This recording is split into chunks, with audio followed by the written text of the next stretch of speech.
ఓం నమ శివాయ. పంచాక్షరీ మంత్రము ఎలా ఉద్భవించింది అంటే, మొట్టమొదట ఓంకారం వచ్చింది. ఓంకారంలోంచి పంచాక్షరీ మంత్రము అంటే నమశివాయ, న మహ శివాయ పంచాక్షరీ మంత్రం. ఈశ్వరుడు 5 ముఖములు కలిగినవాడు. సజ్జోజాతం ప్రపద్యామి సజ్జోజాతాయ వై నమో నమః. భవే భవే నాతి భవే భవస్వమాం భవోద్భవాయ నమః. ఇది సజ్జోజాత ముఖం తూర్పు వైపుగా ఉంటుంది నా అనేటటువంటి ప్రణవాక్షర మంత్రానికి. వామదేవాయ నమో జ్యేష్ఠాయ నమః శ్రేష్ఠాయ నమో రుద్రాయ నమః కాలాయ నమః కల వికరణాయ నమో బల వికరణాయ నమో బలాయ నమో బల ప్రమథనాయ నమః సర్వభూతదమనాయ నమో మనోన్మనాయ నమః. ఇది దక్షిణముఖంగా ఉంటుంది మహా అనేటటువంటి బీజాక్షరానికి. అఘోరేభ్యో ఘోరేభ్యో ఘోరఘోరధరేభ్య సర్వేభ్య సర్వేభ్యో నమస్తే అస్తు రుద్రరూపేభ్య.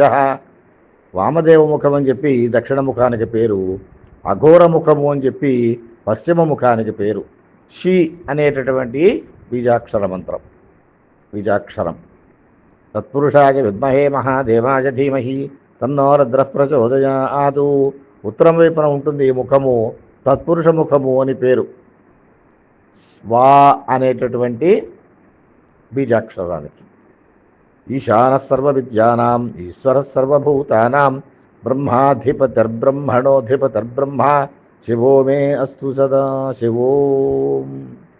ఇది ఊర్ధ్వముఖంగా ఉంటుంది ఈశానముఖంగా య అనేటటువంటి బీజాక్షరానికి. ఈ రకంగా ఓంకారంలోంచి పరమేశ్వరుని యొక్క 5 శిరస్సులతో కూడినటువంటి విశ్వవ్యాప్తమైనటువంటి ఆ రూపముతో కూడినటువంటి ఓం నమ శివాయ అనే శివపంచాక్షరి ఉద్భవించింది అని ఋషులు మనకి అనుగ్రహించారు. ఆ తర్వాత సృష్టి స్థితి లయకారకుడైనటువంటి ఆ పరమేశ్వరుడే మూలస్వరూపుడై, ఆయన మూల పరబ్రహ్మస్వరూపుడై పరిపాలన చేస్తూ స్థితికారుడై లయకారుడై ఆయన మనల్ని అనుగ్రహిస్తూ ఉన్నాడు ఆ స్వామి.